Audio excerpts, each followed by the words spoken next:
ভাই একটা চা দিন তো। চা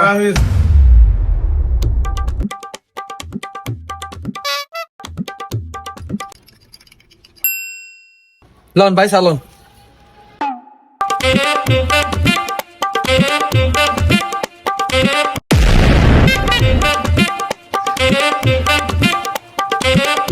ভাই কি চা বানালেন? চিনি তো হয় না। ভাই চিনি বেশি খেলে ডায়াবেটিস হয়, এলিগে কমিয়ে দিছি। আর আমি চাই না আমার একটা কাস্টমার ডায়াবেটিস দিয়ে মারা যাক। কথা বুঝেন না ভাই? बैगन। रुक तेरे को बताते तेरी माँ। लेकिन ये साला कर क्या रहा है यहाँ पे? ভাই কি ভাই চা 10 টাকা, আপনি যে 5 টাকা দিলেন। ভাই আপনি যদি আমি 10 টাকা দিই তাহলে তো আপনি রাতারাতি বড় লোক হয়ে যাবেন। আর বড় লোক হয়ে গেলে তো আপনি চার দোকান রাইখা আপনি যাবেন গা ঢাকা বিদেশ, তাহলে আপনার পামুক আমরা চার দোকান হারা যাবো না। এই জন্য আপনার 5 টাকা দিলাম, আপনি এই জায়গায় থাকেন তো, ঠিক আছে?